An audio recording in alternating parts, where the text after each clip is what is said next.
If I asked 3 people who know you, what makes you unique? What would they say? Would they give you the answer you'd want to hear? What are you known for? And most importantly, what do you want to be known for? In today's episode, we go back to the importance of personal branding for doctors in career change, or just doctors working in any capacity, public, private, clinical, non-clinical. It's all relevant for you. So personal branding will be and is the gateway to any career that you'll love and a sustainable career for the rest of your working lives. Come join me. So let's get real. Our value as doctors has significantly diminished over the last decade. So how can we turn that around by upskilling and creating rewarding and impactful careers on our own terms? Welcome to Disrupting Doctors' Careers. I'm your host, Dr. Abeyna Bubbers-Jones, and I'm on a mission to connect 1 million talented doctors with the best in diverse career opportunities. Hello. I hope everyone is doing well. Today is grey AF and raining. This is the UK. This is Kent. Not great weather at all. But I am not letting this bring me down because we are planning our 10th birthday. So Medic Footprints is 10 this year. It's really exciting because I don't know, I'm not sure when I started the company, I wasn't really planning for 10 years, but here we are. So we have to celebrate this humongous milestone of really spending a decade focused on supporting doctors in career change to alternative careers in particular, and addressing our mission of connecting 1 million doctors with the best in diverse careers. So to celebrate, we are having a little birthday party, networking summit at a health tech company in London next Wednesday, which I'm really excited about. And during the day, our fellows, so our doctors in industry fellows, our travel doctorpreneurs, we are all getting together for a educational retreat. So in this retreat, we're focusing on future-proofing our careers, and particularly using personal branding as an essential tool of future-proofing our careers. So when I reflect on how I got to 10 years and how we really grew the brand of Medic Footprints, I have to think back, like how did this actually happen, and what is it that drew people to me? So the reality is there wasn't anything particularly special beyond really flying the flag for alternative careers and occupational health as an occupational health physician. These are the 2 things I tend to be known for and I want to be known for now. Alternative careers for doctors and being an occupational health physician.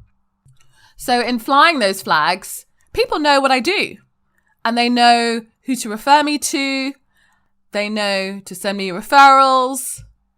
I get offered speaking gigs around it. I get approached on pretty much any social media platform. And it's usually those 2 things: alternative careers for doctors or occupational health related stuff, particularly actually getting into occupational health, which is something I have totally evangelized also for the last 10 years. Interestingly enough, I've done both for 10 years. So I think about what has worked. And I didn't really, to be honest, proactively think about how am I going to promote alternative careers. But what really worked for me, reflecting on this, is consistency of my message on the importance of alternative careers and wellbeing for doctors. I was always putting myself out there with the same message, particularly on social media, again and again and again, in different forms, but consistently over time. Time being a really important factor. So had I done this for like a few months and then stopped doing it, we wouldn't be having this conversation, right? I wouldn't be on this podcast, right? 10 years down the line, with a huge following of over 80,000 across the world. So time is a really important factor of really being known. The other is network. So who do I associate myself with, right? Who am I working with? Who are my partners? Who are my friends that has helped to amplify my voice? So, over the years, we have worked with a huge number of organizations, FTSE 100 companies like Bain, startups. And basically the whole idea is like they've all had the same values. We've had overlapping interests, and we've shared our audiences to really leverage that message of these opportunities are out there for doctors. And the last bit is I genuinely love helping people. Like, that's one of the reasons why I got into medicine. It gives me a buzz. And I genuinely love helping doctors, especially in career change. So I would say that me being genuine about what I do and that authenticity that hopefully comes across really solidifies my personal brand. So if you meet me, you know what you're going to get because you've heard me on a podcast, you've seen me on social media, you've probably read my newsletters, and hopefully you've seen that thread of consistency throughout. And that is my personal brand, and that's what's helped me to really develop that following. So just to revisit the definition of what is a personal brand is what you are known for and how you make people feel. It is designed to evoke an emotional reaction. Like, for example, someone could mention Oprah, right? When someone says the word Oprah, what do you think of? So I personally think of daytime TV shows, huge credibility, like everyone's mama, that kind of thing. Like amazing entrepreneur, journalist, you name it, right? That's what people think of Oprah. And so when someone says to me, Donald Trump, that evokes a somewhat different type of reaction, which I'm not going to go into other than the C word. But you catch my drift, right? It's easy to associate those two people with what they do very easily. And let me tell you, both Oprah and Donald Trump, they've both proactively managed their personal brands. They have a team of people managing their reputation every single minute of every single day. Yes, they are celebrities, but that doesn't mean that's not relevant to you. Because at the end of the day, if you are not managing your own personal brand, someone else is managing it for you in the sense that there's a de facto management going on. For example, one of the doctors we've supported in the past, she was a GP and really wanted to get into a career in medical affairs in pharma, right? And as you know, a lot of doctors want to get into medical affairs pharma, right? Especially big pharma, because at the end of the day, that's all they know. And also getting into pharma equates with financial stability, recognition, global working, etc., etc., etc. It's a great career leap, especially if you're coming from medicine, but it is hugely competitive.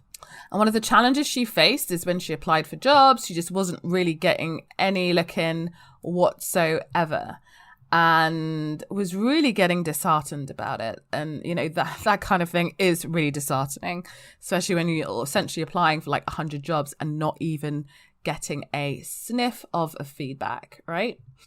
So most people would be like, right, it's the CV that's the problem. Let's get on the CV and go and get a CV specialist and rework it and it'll be great.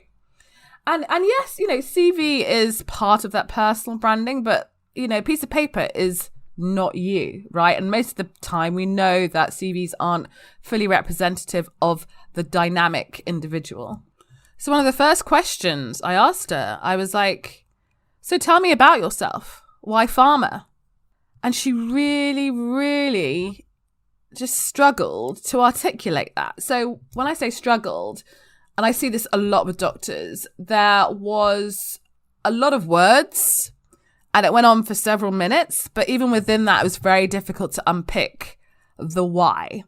And this is a sign in itself, because she wasn't clear as to why she was going to pharma, and therefore I can imagine that any way that she's putting herself out there wasn't clear, whether that's applying for a job, whether that's having a conversation with a decision maker, whether it's having a conversation with anyone, so they could refer her to certain roles or she could be referred. Her problem was, even though it was relatively well known amongst her friends that she was going into pharma, there wasn't really that kind of emotive connection that she was able to convey as to the why. Therefore, she was very easy to forget, to be honest. As in, all of us actually, as human beings, our favorite topic is ourselves. And so unless there is anything that can even slightly distract from ourselves, it's quite difficult to remember the details for anyone else, right? That's just how human brains work. So her real first challenge was to get clarity on who she was, why she was doing it, and how she stood out from any other of the hundreds of thousands of doctors applying for the same job. Once we were able to help her do that, she had intention, she had focus, she had confidence, and she was able to articulate her why she was getting into pharma. And this is something that everyone she spoke to was able to connect with. She was able to articulate that on her LinkedIn profile, on her CV, with any conversation she had with anyone in the greater pharma world that could then help facilitate connections to hiring managers, decision makers, essentially just so she could get known for being this person is hugely dedicated to getting into medical affairs, right? Help her. People love helping people, right? But you've got to be known for someone that needs that support, that little upper edge, because everyone loves a, story where the protagonist starts off in the dumps, really needing some support, and then manages to overcome the odds. Everyone wants to be part of that story, right? So this doctor got known for being a doctor who was passionate about developing a career in medical affairs, right? She had her own specialist interest. She already had a commercial background as well, but she was able to articulate. She was a GP with a specialist interest in medical affairs. In fact, I think at one point that was the line on her LinkedIn profile. And again, just putting that flag in the sand really helped elevate what she was known for, right? They were like, oh yeah, she's getting into medical affairs. Why don't I tell her about this medical affairs event that's happening? Oh, is she involved in this event that's happening at Roche? Or there are some opportunities in medical affairs happening at this company. Also, can I just say, medical affairs is not unique to pharma. There are also medical affairs roles in health tech, for example. And so she noticed very quickly that she was getting approached by people in, say, her network, but people she'd already connected with as part of her original search that came up with nothing, including recruiters, headhunters, people in the pharma world, people in the health tech world, people that she knew around, as like other doctors as well, people that she didn't know. Remember, people are actively searching on LinkedIn every day for people like her, right? They're actively searching. But if it's not clear as to what she wants to be known for, she will not be found, and she wasn't found. And that also translates to her experience applying for jobs. So I guess you're wondering, did she end up getting a job? Yes, she did. She did end up getting a job in her chosen field. But, it did not happen overnight. We didn't say, right, let's change your personal brand, and it happened like the next day. No. Remember what I said earlier on? It takes time, as well as consistency, as well as network association, credibility, and helping people. So especially in pharma, it is ultra competitive, right? It is ultra competitive. So don't expect to walk into a job tomorrow. I have seen doctors where it has taken a minimum, and this is a quick thing, a minimum of 6 months. But for most people, it does take years. That is the reality of it. And it's getting increasingly competitive. So, but she still got to her goal. And it's not just about the goal and the outcome, because it's the journey, it's the process. Because what she learned in that process of really managing the message she was sending out is that she can take that same approach for developing her personal brand within an organization, which is equally, if not even more important, because then she can learn how to position herself for promotions in the organization, for being recognized for certain things, for being put forward for new and interesting opportunities. The result that those things only come as a result of her actively managing her personal brand. So let me share with you, if you are searching for a job, but this is relevant to anyone, even if you aren't searching for a job, but particularly job hunters, because I see that it's very much underestimated the importance of the personal branding when it comes to finding a job. So if you are searching for one, think about it. Are you proactively managing your personal brand? What are you known for? And is it what you want to be known for? A lot of doctors, particularly when they're first on that journey, they ask me, well, hey, I really, I want to get into health tech. I want a career in health tech, but I'm not actually doing it yet. So I can't actually say that I'm in health tech. And so, and it's a difficult conundrum, right? Like you're not actively doing it, but we live in an age, right, where you can literally step into any sector without getting a job. And I think, again, this is completely underestimated. So, for example, we have another doctor who actually is in our fellowship right now, and this is another pharma story. Sorry, pharma, but pharma is very difficult to get into. So this person, again, trying to get into pharma, finding it very difficult to penetrate initially past even getting an interview with us. Beyond that, found it, got to interviews, doing really well, but it takes time. But generally becoming known in the pharma world. So one of the things we really, really focus on is, yes, you aren't doing pharma, but how do you really amplify you getting known in a sector? And one of the ways of doing that, obviously, is going online. And another way of doing that is through podcasting, right? Podcasting, we've talked about this a number of times on this podcast, is one of the best ways, in my opinion, the best ways of amplifying your voice and getting into a sector without actually formally working in a sector. So this person actually has started a podcast, but you don't even have to go that far, because I know podcasts can seem daunting. Just talking about your journey, talking about your experience, commenting on other people's posts on social media, going to events, that is you stepping into that sector. Like you are in it, you're doing it, right? Own that. As I said, it's super easy. You just need to show up at an event. You just need to comment on someone's post. You just need to show interest. You are in this sector. Hello, hurrah, let's celebrate. So don't underestimate the importance of that. But again, what did I say about personal branding? Consistency, same message, credibility.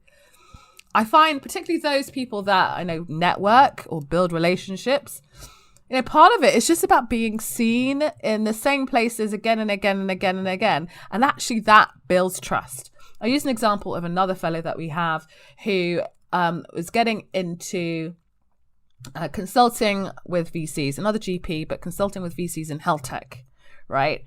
And what I love about this person is that they're really unsure at the beginning of their journey with us. And even though they had a past experience in business, but really took the balls by the horn, once they got started and just showed up at lots of events. So we put out events to our networks that we are introduced to. A lot of them aren't our exclusive events, or we get exclusive tickets or invites.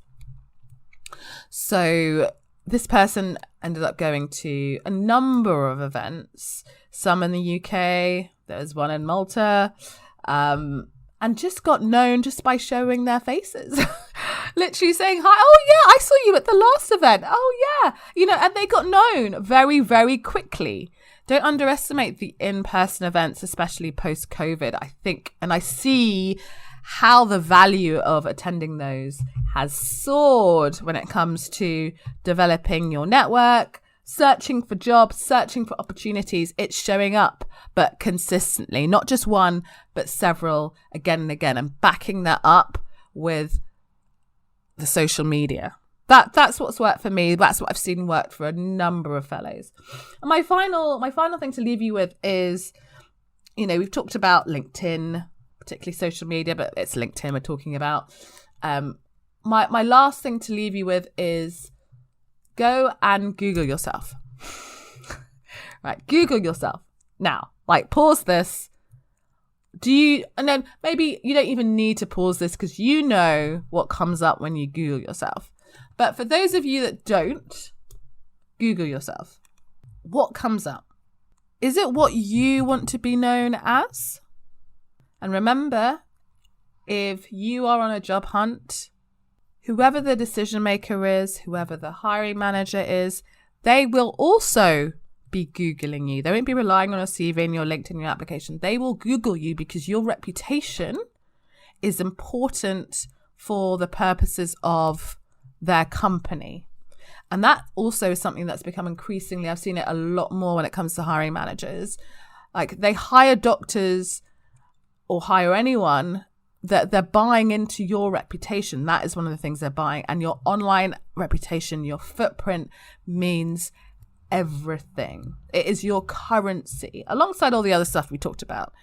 So if there's anything there, especially on the first, 10-second scroll, I know Google don't really do pages so much anymore.